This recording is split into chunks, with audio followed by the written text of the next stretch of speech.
అనేక మంది ప్రార్థన పరలోకానికి చేరకపోవటానికి కారణం ఏంటంటే క్షమించరాని మనస్సు. ఏంటది చెప్పండి?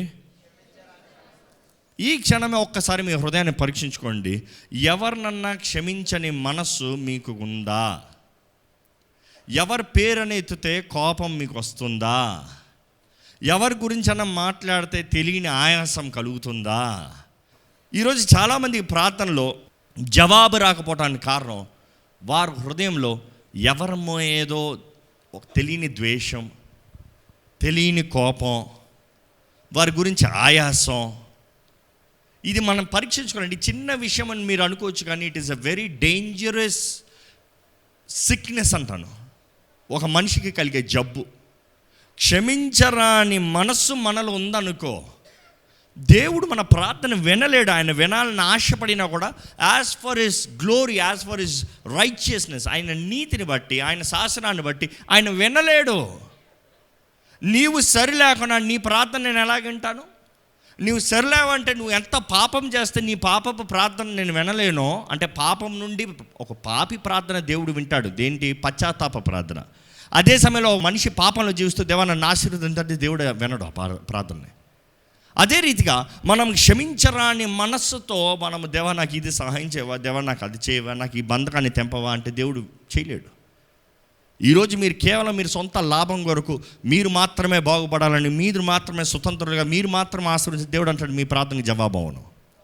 మీ ప్రార్థనకి జవాబు రావాలంటే మీరు శుద్ధ మనసాక్షి, క్లీన్ హార్ట్, ప్యూర్ హార్ట్. ఒకసారి ఈ వాక్యం చూద్దామండి. మత్తయి సువార్త 5వ అధ్యాయము 23 నుండి 24 వచనములు. కావున నీవు బలిపీఠమునొద్ద అర్పణము నర్పించుచుండగా నీ మీద నీ సహోదరునికి విరోధం ఏమైనా కలదని అక్కడ నీకు జ్ఞాపకము వచ్చిన ఎడల అక్కడ బలిపీఠము ఎదుటనే నీ అర్పణము విడిచిపెట్టి మొదట వెళ్ళి నీ సహోదరునితో సమాధాన పడము.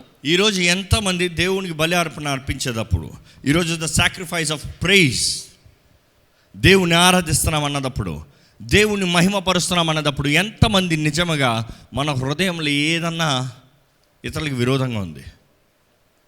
We have to set things right అండి.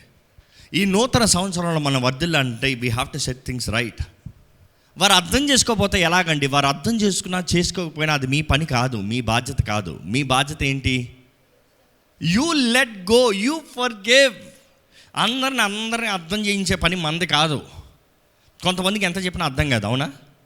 వారికి అర్థం అవ్వాల్సిందే అన్నట్టు కూర్చొని ఎక్స్ప్లెనేషన్ ఇచ్చుకుంటా ఉంటా అవుతుందా? కొన్నిసార్లు ఏం చేయాలి? Let go. వారు అర్థం చేసుకుంటలేదు, అయినా సరే ఐ ఫర్గివ్ దెమ్.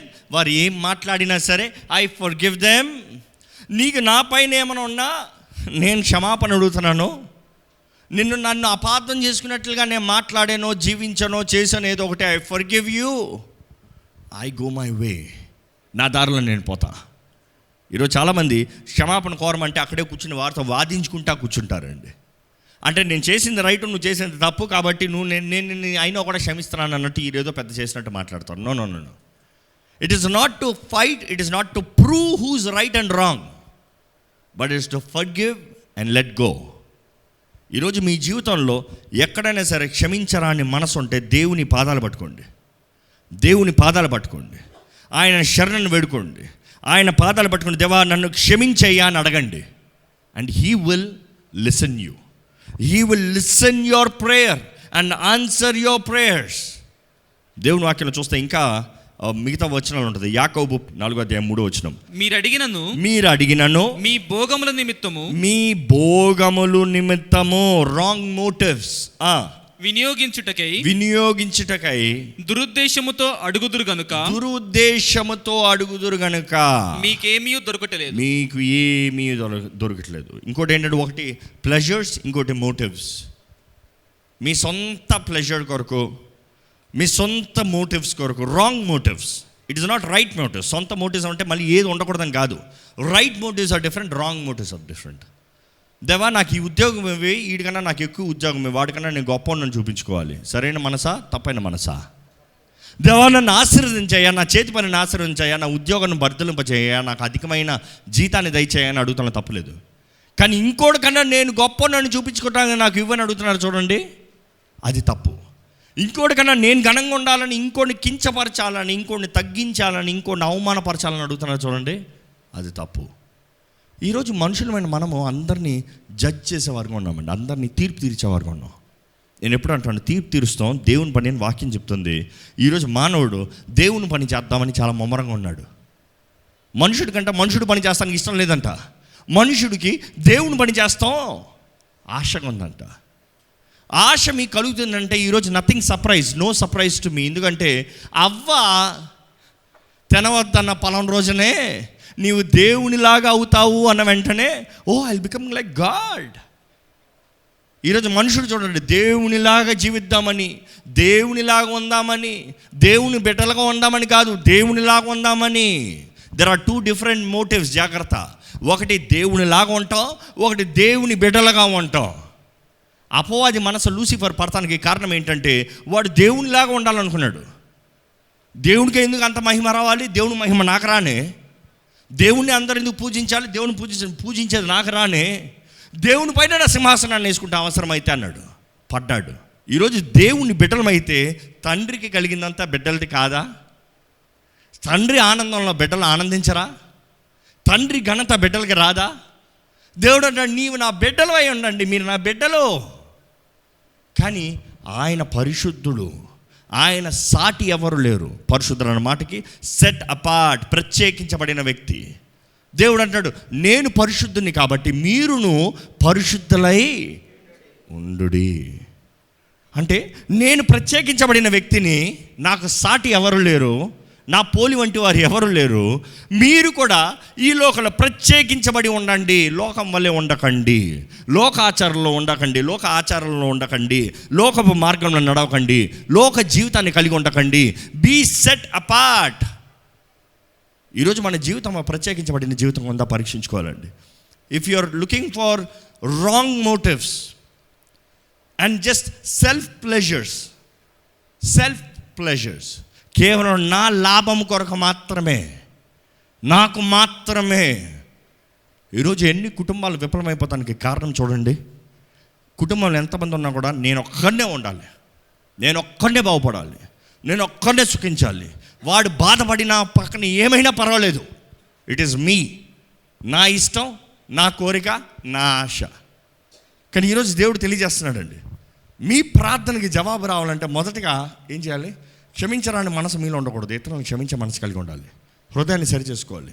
రెండోది, రాంగ్ మోటివ్స్ ఉండకూడదు, నీ స్వార్థం కొరకు ఉండకూడదు. అందుకని మనం ప్రార్థన చేసేటప్పుడు తండ్రి నీ చిత్తమైతే, దేవుని చిత్తములో, తండ్రి చిత్తములో మనకు అనుగ్రహించబడాలి, తండ్రి చిత్తాన్ని మనం జరిగించాలి. తండ్రి చిత్తం ఉత్తమమైనది. It is the will of God, the pleasure of God. ఏదైతే దేవుని సంతోషపడుతుందో, ఏదైతే దేవునికి మహిమని తెస్తుందో. మనము ఆశీర్వదించబడకూడదని దేవుని చెప్తలేదు, కానీ మనం ఆశీర్వదించబడాలి. కానీ మనం ఆశీర్వదించే ప్రతిదాన్ని బట్టి దేవుని నామానికి మహిమ రావాలి. ఈరోజు దేవుడు మిమ్మల్ని బట్టి ఆయన నామానికి మహిమ తీసుకురావాలని ఆశపడుతున్నాడు అండి. మీరు నిజంగా మీ జీవితం ఆయన వాక్యానుసారంగా జీవిస్తే మీ జీవితము ద్వారముగా ఆయన నామము అధికంగా మహిమపరచబడాలని దేవుడు ఆశపడుతున్నాడు. కానీ ఈరోజు మీ జీవితంలో ఇప్పుడు ఒక కార్యం జరగాలంటే మీ హృదయంలో ఎవరినన్నా క్షమించరాని మనసు ఉందా? ఎవరి మీదనా ఆయాసం ఉందా? ఏ కుటుంబం వారు ఏ తప్పు చేసి ఉండొచ్చు. ఎందుకంటే మానవులు అంటే పాపపు బీజం, పాపపు మనసు. You cannot expect them to be perfect. ఒకరు అన్నారు, వాడు తప్పు చేస్తానండి, తప్పు చేశాడండి, వాడు చేసింది తప్పు. అవును, తప్పు చేశాడు కాబట్టి క్షమించాలి. తప్పు చేయనోడికి క్షమిస్తామా? తప్పు చేయనోడికి క్షమించాల్సిన అవసరం ఏమైనా ఉందా? ఈరోజు దేవుడు అంటాడు, నువ్వు తప్పు చేసావు కాబట్టి నేను నిన్ను క్షమిస్తున్నాను, నీకు ఆయన విరోధంగా తప్పు చేశాడు కాబట్టి నువ్వు క్షమించు.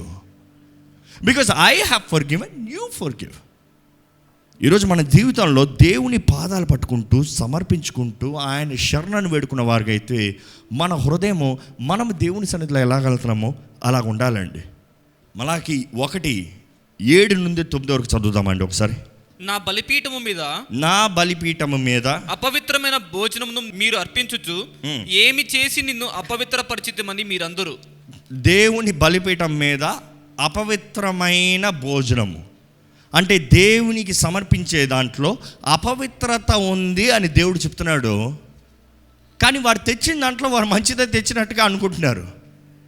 కానీ దేవుడు అంటున్నాడు, నీవు అపవిత్రమైనది తెచ్చావు. వారు అడుగుతున్నారు, ఏంటి అపవిత్రమైనది? ఈరోజు మన జీవితంలో కూడా, మన ఆరాధనలో, మన స్తుతిలో, మనం దేవుని కొరకు చేసే కార్యంలో అపవిత్రమైనది ఏదైనా ఉందా పరీక్షించుకోవాలి. ఇక్కడ దేవుడు ఏం చెప్తున్నాడో చదవండి. యెహోవా భోజనపు బలను నీచపరిచినందు చేతనే కదా గ్రుడ్డి దానిని తీసుకొని, దేన్ని? గ్రుడ్డి దానిని తీసుకొని బలిగా అర్పించిన యెడల అది దోషము కాదా?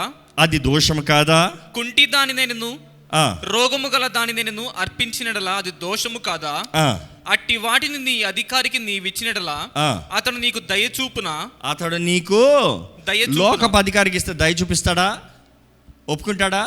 వెళ్ళి మీ బాస్ కోవండి, ఎలా చూస్తాడు? ఏంటి, నేను అవమానపరుస్తాంగా తెచ్చావు, నువ్వు తేకపోయినా పర్వాలేదు కానీ తెచ్చిన దాంట్లో ఇలా తెచ్చావు చూడు, యు ఆర్ షేమింగ్ మీ.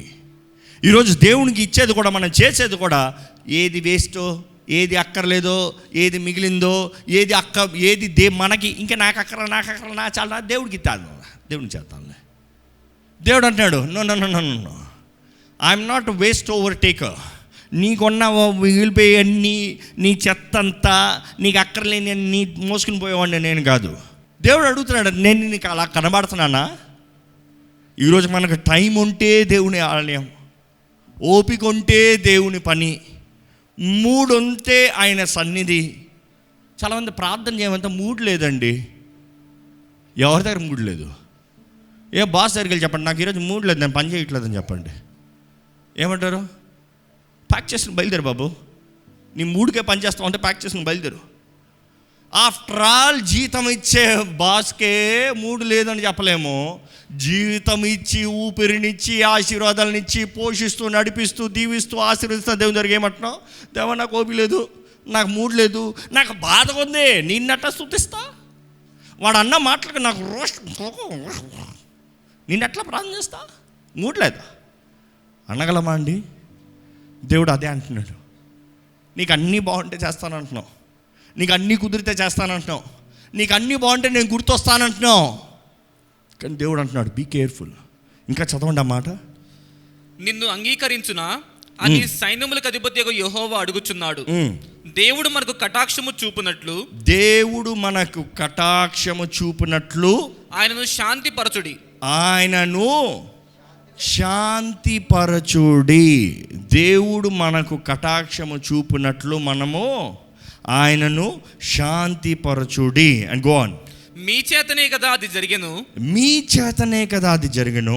ఆయన మిమ్మును బట్టి ఎవరినైనా అంగీకరించునా అని సైన్యములకు అధిపతి యెహోవా అడుగుచున్నాడు. దేవుడు ఈరోజు అడుగుతున్నాడండి. వీ నీడ్ టు రిమెంబర్, మన జీవితంలో క్షమించరాని మనస్సు, దేవదూషణ, దేవుణ్ణి నిర్లక్ష్యపరుస్తే మన ప్రార్థనకు జవాబు రాదు.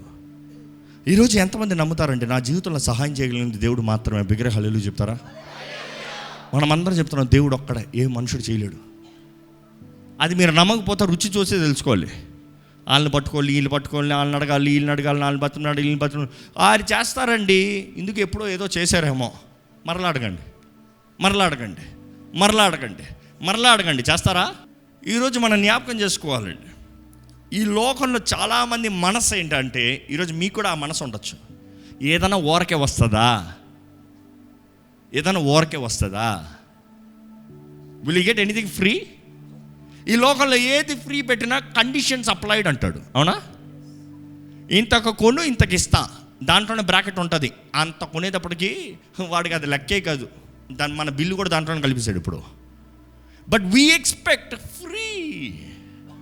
ఓ ఈ ఫ్రిడ్జ్ కొంటే ఇది వస్తుందంట, ఎప్పుడు ఆ బిల్లు కలిసిపోయింది. కానీ మనం అనుకుంటాం మనకు లాభం అనుకుంటాం. దేవుని దగ్గరకు వచ్చినప్పుడు అర్పణ లేనిది ఆశీర్వాదం లేదండి. Where is your sacrifice? ఏది మీ బలేది? ఏది మీ అర్పణ? ఏది? ఈరోజు దేవుడు మనం విరిగి నలిగిన హృదయాన్ని కోరుతున్నాడు.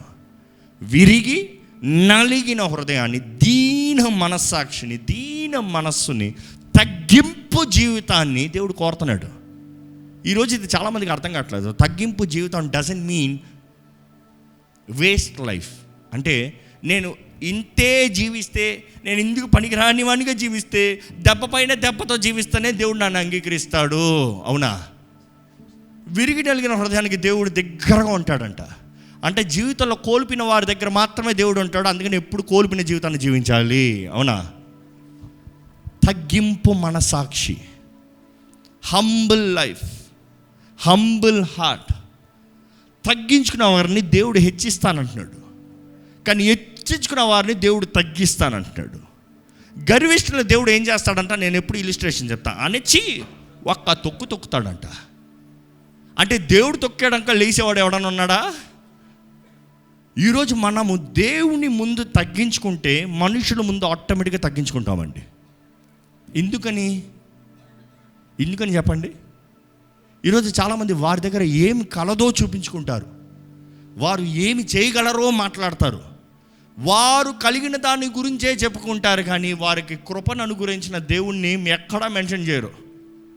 కానీ నిజమైన జయము, నిజమైన ఆశీర్వాదం ఎప్పుడు కలుగుతాడంటే, మనం ఎప్పుడైతే మనల్ని ఆశీర్వదించిన దేవుణ్ణి హెచ్చిస్తామో, మనం ఆయన హెచ్చిస్తూ ఉంటే ఆయన మన కింద నుంచి లేపుతాడంట. ఇంకో మాట చెప్పాలంటే, మనం చెయ్యి ఎత్తి దేవా అంటా ఉంటే ఆయన కింద నుంచి మనల్ని పైకి ఎత్తుతూ ఉంటాడంట. ఇంకో మాటలో చెప్పాలంటే, కింద నుంచి మీరు ఎవరైనా చెయ్యి ఎత్తుతా ఉంటే దేవుడు ఇక్కడ పైకి లేపుతా ఉంటే అందరి మధ్యలో ఎవరు కనబడతారు? ఎవరైతే చెయ్యి ఎత్తి దేవా అంటున్నారో వారి పైకి వెళ్తూ ఉంటారు. అంటే అందరూ వారిని చూస్తాను బట్టి ఏమి నేర్చుకుంటున్నారు? దేవుడు, ఆయన కృప, ఆయన ఆశీర్వాదము, ఆయన దీవెన, ఆయన బట్టి ఆయన నన్ను హెచ్చించాడు. దేవుడు అంటే ఇంకా హెచ్చిస్తా, ఇంకా బాగా చెప్పు, ఇంకా హెచ్చిస్తా, ఇంకా బాగా చెప్పు, ఇంకా ఆశీర్వదిస్తా, ఇంకా బాగా చెప్పు. Let the whole world know నా ద్వారా ఆశీర్వదించబడిన వారు ఎలాగుంటారో. ఈరోజు మనందరి జీవితంలో అటువంటి కార్యం దేవుడు చేయాలని ఆశపడుతున్నాడు అండి. But it takes with simple steps. Unforgiven sins, dangerous loop hole for devil. క్షమించరాని మనసు, దేవుడు అసహించుకున్న మనసు. అనుకుని చూడండి, ఒకరిని మీరు అన్యాయంగా కొట్టి ఇంకోటి దగ్గరకు వచ్చి నాకు సహాయం చేయాలంటే సహాయం చేస్తాడా? మానవుడే సహాయం చేయకపోతే దేవుడు సహాయం చేస్తాడా? ఈరోజు we have to learn to forgive. దయచేసి ఉన్నవారిని మోకరించి మొదటిగా మీ జీవితంలో ఎవరినన్నా క్షమించరాని మనసు ఉందా పరీక్షించుకోండి. ప్లీజ్, ఈ టైంలో అందరూ మిమ్మల్ని మీరు పరీక్షించుకోవాలి. ఏ ఒక్క పేరు ఎత్తినా మీ జీవితంలో కోపం వస్తుందా? ఏ ఒక్క పేరు చెప్పినా మీకు రగులుకుంటుందా, మంట కలుగుతుందా? ఏ ఒక్కరు మీకు అన్యాయం చేశారేమో, మిమ్మల్ని మోసం చేశారేమో, మీ జీవితాన్ని నాశనం చేశారేమో, మీకు కలిగింది మీ దగ్గర నుంచి దోచుకున్నారేమో, వారికి ఏమైనా మీకు చేసి ఉండొచ్చు. అది ఎలాగండి కుదరుతుందంటే, లోకానికి కుదరదు, దేవునికి కుదురుతుంది. మనము దేవునికి మోసం చేయలేదా? మనము దేవునికి అన్యాయం చేయలేదా? దేవుని మనం దోచుకోలేదా? ఆయన గాయాలు మరల రేపలేదా? మనల్ని ఆయన క్షమించలేదా? ఆయన మన కృపనిచ్చి నడిపిస్తలేదా? కృపను పొందుకున్న మనకు కృపను చూపించకపోతే ఎలాగండి దేవుడు మన ప్రార్థన వింటాడు? దీన్ని బట్టి మీరు నా శిష్యులు, మనం ఆయన శిష్యులుగా కనబడాలండి. లోకంలో దేవుడు చూడాలండి మనల్ని ఆయన శిష్యులుగా. లోకం చూడాలి, వీరు దేవుని మార్గంలో నడిచేవారు. మీరు అనుకోవచ్చు, ప్రతిఫలం ఎవరిస్తారు? దేవుడు అంటాడు, అది నా పని. నీవు ప్రేమించు, నీవు క్షమించు, నువ్వు ఆదరించు. మీ జీవితంలో ఎంత పెద్ద గాయం ఉండొచ్చు, ఆ గాయాన్ని మాన్పగలిగింది దేవుడు. అది మీరు క్షమిస్తే మాత్రమే. It is you to believe I will forgive that god will heal me. మీ స్వస్థత ప్రారంభించాలంటే అది మీ క్షమాపణతో ప్రారంభమవుతుందండి. మీ జీవితంలో స్వస్థత ప్రారంభం అవ్వాలంటే అది మీరు నోరు తెరిచి క్షమిస్తే మాత్రమే ప్రారంభమవుతుందండి. ఈ సమయంలో వారు మీ ముందు లేకపోతే మీ మనసులో మొదటిగా వారిని క్షమించండి. Forgive them right away. It doesn't matter, they understand, they believe, they accept, it doesn't matter. But just forgive them. వారిని క్షమించండి. మీరు క్షమిస్తాం బట్టి మీరు స్వతంత్రులు అవుతున్నారండి. మీరు క్షమిస్తాం బట్టి మీ బంధకాలు తెంపబడుతున్నాయండి. ఎనీబడి, ఈరోజు ఎంతోమంది భార్యాభర్తల మధ్య క్షమాపణ లేదు, ఎంతోమంది తల్లిదండ్రుల మధ్య బిడ్డల మధ్య క్షమాపణ లేదు, రక్త సంబంధుల మధ్య క్షమాపణ లేదు, ఉద్యోగం చేసే పరిస్థితుల్లో క్షమాపణ లేదు, కట్టబడిన స్థితుల్లో ఉంటారు మీరు. దేవుడు అంటాడు, మీరు క్షమిస్తూ ఉంటే మీకు విడుదల కలుగుతుంది. ఇప్పుడే it is you untying, it is you being setting free. మీరు ఎవరైతే నేను క్షమిస్తున్నానంటారో దేవుడు ఇప్పుడే తన కార్యాన్ని మీ జీవితంలో జరిగిస్తున్నాడండి.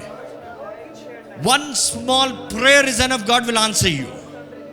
ఒక చిన్న ప్రార్థన చాలు, దేవుడు నీకు జరుగుతుంది, నీకు అనుగ్రహించబడుతుంది, నువ్వు పొందుకో అని దేవుడు సెలవిస్తున్నాడు అండి. నీకే స్తోత్రములు, నీకే స్తోత్రములు, నీకే స్తోత్రములు, నీకే స్తోత్రములు. అద్భుతములు చేసే దేవుడు నీవేనయ్యా, ఆశ్చర్యములు చేసే దేవుడు నీవేనయ్యా, ఆలోచనకర్త నీవేనయ్యా, మహిమకు పాత్రుడు నీవేనయ్యా. నిన్నే ఆరాధిస్తున్నాము, నిన్నే మహిమపరుస్తున్నాము, నిన్నే కీర్తిస్తున్నాము, నిన్నే గణపరుస్తున్నాము. నీకు వందనములు దేవా, నీకు వందనములయ్యా, నీకు స్తోత్రములయ్యా, నీకు స్తోత్రములయ్యా. బిగ్గరగా దేవుడికి స్తోత్రములు చెప్తామండి. Give him thanks, give him thanks. All that you can do is just adore him. Adoration. Give him thanks. నీకు వందనములు దేవా, నీకు వందనములయ్యా, నీకు స్తోత్రములయ్యా, నీకు స్తోత్రములు దేవా. నీకే కృతజ్ఞతాస్తుతులు. నేను తగ్గుతున్నాను, నిన్ను హెచ్చిస్తున్నాను. I lift you up, Lord, I lift you up. You are the resurrected King. నా కొరకు ప్రాణం పెట్టిన దేవుడివి. ఈరోజు మరలా మృత్యుంజయుడిగా, మరలా రాజాదిరాజుగా తిరిగి రానున్న దేవుడు అయ్యా. నువ్వు వచ్చేటప్పుడు నిన్ను ఎరగని వారు రొమ్మడి కొట్టుకుంటారు, కానీ మేమైతే ఆనందముతో, ఆశతో, సంతోషముతో నీ సన్నిధిలోకి వస్తామయ్యా. దేవా, నీవు మా కొరకు అన్ని సిద్ధపరిచిన దేవుడు, నీకు వందనములు, నీకు స్తోత్రములయ్యా, నీకు స్తోత్రములే. స్తోత్రం దేవా, నీకు వందనములయ్యా. మా మధ్య నీవు సంచరిస్తున్న వందనములయ్యా, మమ్మల్ని ముడుతున్న వందనములయ్యా, ప్రతి ఒక్కరిని ముడుతున్న వందనములయ్యా. ముట్టబడుకునే ఎవరికి నుంచి వెళ్తానికి లేదా. Transform everybody's life, Lord. Let your word fill their lives, Lord. Let your light shine in their lives, Lord. నీ వెలుగు ప్రకాశించాలి ఎవరి జీవితంలో, నీ వెలుగు ప్రకాశించాలి. ఆశ్చర్య కార్యాలు జరిగించే దేవుడు అయ్యా.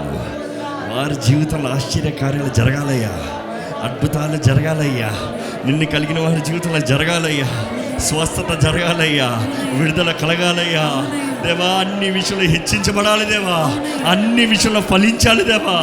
నిజంగా క్రీస్తు సాక్షులుగా జీవించాలి, ప్రేమను పంచేవారుగా చేయాలయ్యా, క్షమించే హృదయముతో దేవా, దీన మనస్సుతో ఇక్కడ ఉన్న ప్రతి ఒక్కరిని నింపమని పెడుకుంటామయ్యా. That is the greatest blessing కదయ్యా. తగ్గించుకుంటాం, ఆశీర్వాదం కదయ్యా దేవా, తగ్గించుకుంటాం, దీవించబడతాం కదయ్యా. ఇదిగోనే ఇక్కడ ఉన్న ప్రతి ఒక్కరికి అటువంటి జీవితంతో ఈ సంవత్సరంలో నడిపించండి దేవా. వారి జీవితాలు విత్తేది 100 కొయ్యాలయ్యా ఈ సంవత్సరము. 100-fold, Lord, 100-fold. Whatever they do, Lord, whatever they do shall prosper in the name of Jesus. కూడిచిన ప్రతి ఒక్కరు మొరను వాళ్ళకి నమ్ముతున్నామయ్యా. ప్రతి ఒక్కరు ప్రార్థన విన్నామని పెడుకుంటున్నామయ్యా. ప్రతి ప్రార్థన నీ సన్నిధిలో ఇంపైన ధూపంగా అయ్యా అంగీకరించబడిందని నమ్ముచున్నామయ్యా. We worship you. We submit ourselves. నీ కార్యము మాత్రమే కొనసాగింపజేయమని మా ముందున్న ఈ రోజులు అన్నిటిలో మెండైన నీ అభిషేకం, మెండైన నీ కార్యం, మార్చబడిన జీవితము, నూతన జీవితము, నూతన సంవత్సరంలో ఫలించి సాధించే జీవితంగా ఇక్కడున్న ప్రతి ఒక్కరిది చేయమని నజరేయుడైన యేసు నామములో అడిగి వేడుచున్నాం తండ్రి.